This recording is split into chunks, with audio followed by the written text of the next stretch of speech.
कहाँ मिलेंगे भगवान?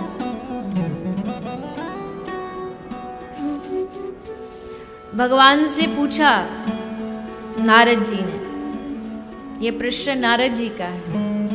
नारद जी ने पूछा, प्रभु कुछ एक जगह तो बता दो जहां आप 24/7 अवेलेबल हो, क्योंकि मंदिर जाते हैं तो वहाँ भी थोड़ा थोड़ा कभी कभी भोग लग रहा है, कभी शयन कर रहे हैं, कहीं जाते हैं तो पक्का कोई कंफर्म नहीं होता कि भगवान मिलेंगे ही मिलेंगे।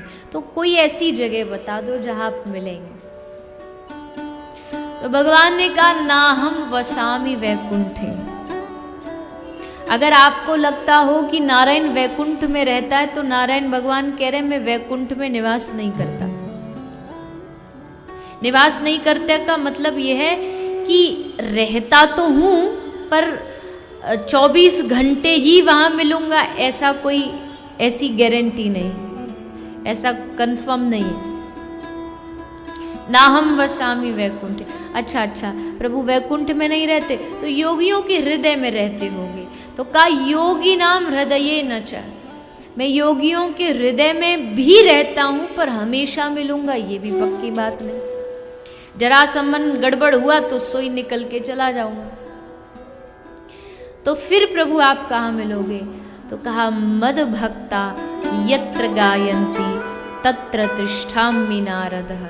जिस स्थान पर कुछ मेरे भक्त इकट्ठा हो करके मेरी लीलाओं का गान करेंगे, मेरे नाम का संकीर्तन करेंगे, उस जगह में मिलूंगा ही मिलूंगा, ये मेरा वादा है। ऐसा हो नहीं सकता कि मैं उस भूमि पर उस स्थान पर न मिलूं। और यहां तो कुछ नहीं, यहां तो हजारों बैठे। मतलब भगवान कहीं आपसे दूर नहीं। इसी भीड़ में किसी रूप में, और रूप भी नहीं तो भगवान मतलब क्या, जब बिना किसी वजह के आपका मन हृदय आनंदित हो जाए तो समझ लीजिए भगवान कहीं आपके आसपास है। जब अपने आप आपकी आंखें भीग जाए, आंखों से अश्रु निकलने लगे तो समझ जाना भगवान आपके आसपास है। वो आपको देख रहा है, वो आपको निहार रहा है। कभी अचानक से उनकी याद आ जाए। संत कहते हैं आपको भगवान की याद आई, इसका मतलब क्या है? इसका मतलब ये नहीं कि आपने भगवान को याद किया है, मतलब उल्टा है, भगवान ने आपको याद किया है तब आपको उनकी याद आई। ऐसे नहीं आती उनकी याद, वो याद कर रहा है तब आपको और हमको उसकी याद आती है।